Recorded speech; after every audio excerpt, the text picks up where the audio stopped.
our approaches. And this reminds me of the fact that people in my home state, the time is 2 hours ahead of Delhi. And we have been dancing on the tune of Delhi and the time that is supposed to be approaching 12 at the moment. People like Janu Barua and others have demanded for years that Northeast should have a separate time zone. Only then you will be able to live with dignity and a sense of well-being. The kind of priority that I can sense is this moment that I get a chance to speak. Mr. Speaker, sir, Mr. Chairman, I'm drawing your attention to the absence of Manipur in the President's address. This is not a simple absence. It is a reminder of a Rashtra Chetna which excludes people. You must realize that more than 60,000 people are languishing in relief camp in wretched conditions for the last 1 year. If anybody is read partition of this subcontinent, which I have done, I was associated with a research project. We have interviewed more than 1,500 survivors of partition of 1947, and you are witnessing the same thing. People are living in wretched conditions that I cannot even mention here. 60,000 people homeless is not a joke. 200+ people died. And there has been a civil war-like situations where people are armed to the teeth and roaming around and fighting each other, defending their villages. And the Indian state is a mute spectator to this tragedy for 1 year. I must remind this House that each and every square centimeter of Manipur is covered by a central armed forces.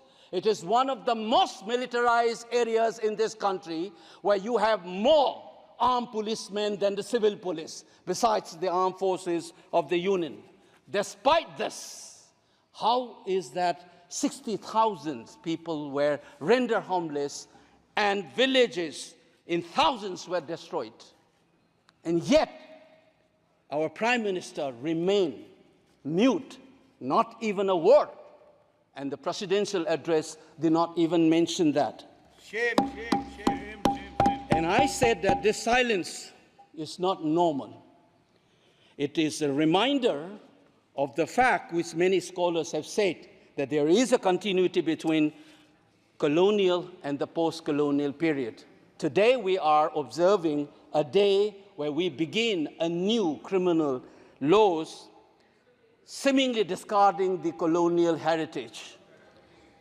But as Ashish Nandi says, colonialism is a state of mind. It is a psychological phenomenon. It is an outlook, the way you look at the people, the way you look at the world.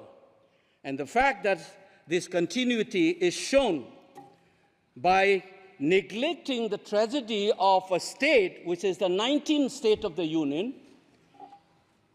It is amazing to see that I get an opportunity as the midnight hour approaches to register this anguish and this hurt of the denial that this country has meted out to its own citizens in the state of Manipur. I must ask these questions to the House. Is this silence communicating to the people of the Northeast, and Manipur in particular, that you don't matter in the Indian state scheme of things? Major Laisam Jotin, who was awarded Ashok Chakra while grappling with suicide bomber, was a Manipuri, who was awarded Ashok Chakra. You are dishonoring his own state. Major Ngangom Joy Datta, who was awarded Veer Chakra while fighting for this country and doing his duty as a part of the peacekeeping force in Sri Lanka in 1987. You are dishonoring this man. You are dishonoring the likes of the youths who hold the tricolor in international platforms. The likes of Mary Kom, Sarita Kunjarani, and Mirabai Chanu. You are saying that you don't matter in this country. Your state doesn't matter in this country. You are also saying that the likes of Ratan Tiam, the icon of the culture of this country, Harivansham Sharma, don't matter in this country. If you have an iota of concern for this state, there would not have been a silence. There would not have been a silence in this House, nor in the presidential address. This must be registered. Please raise your point of order. If you wanted to doubt the nationality and the nationalism of the people of that state, you must realize that these people have fought for the country. These people have brought Laurel to this country. Please remember this. And that is what the silence means. 1 second. And I am telling you this. मेरी कौम को हमने member of parliament बनाया, Bharatiya Janata party ने member of parliament बनाया। हमने कैसे नहीं इज्जत दी मणिपुर को स्पोर्ट्स यूनिवर्सिटी दिया। और आपसा जो है, मैं एक ऐसा आदमी हूं कि मेरे मामा को मणिपुर में गोली लगी, वो सीआरपीएफ के डीआईजी थे, इनको शहीद नहीं पता है। और 1956 में पहला आपसा मणिपुर में लगा, और 1956 से आज तक कांग्रेस के कारण मणिपुर की यह स्थिति है। 5 years after independence, can you negate this fact? We are talking about the inclusion of the Northeast history after 75 years. That's a classic exclusion. India was an anthropological subject, not a historical subject in the eyes of the colonial forces. And today, the Northeast remains outside of the history of the Indian history textbook. That is why you treat them as the other. And that's the silence. And the silence on the Manipur tragedy is not unique. It is a reflection of this general continuity of the colonial in the post-colonial. It is sad to see a nationalist party like the BJP will feel comfortable with this silence on the tragedy of Manipur. Keep your hands on your heart and think about the 60,000 people who are linguistic in relief camps. And those mothers, those widows, think of them.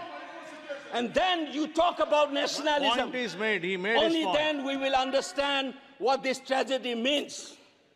And Mr. Chairman, the hurt, the anger has thrown a nobody like me to be part of this temple of democracy. Beating the BJP cabinet minister, think about the pain. If you hear an anxiety, anguish, and a pain in my voice, please go back and see those things. 60,000 people linguisting in the relief camp. Don't talk about partition remembrance till you bring that. I would keep quiet the moment the Prime Minister opened his mouth and a nationalist party says that Manipur is part of India and we care for the people of that state. Only then I will accept what is nationalism in our face. Thank you, Mr. Chairman.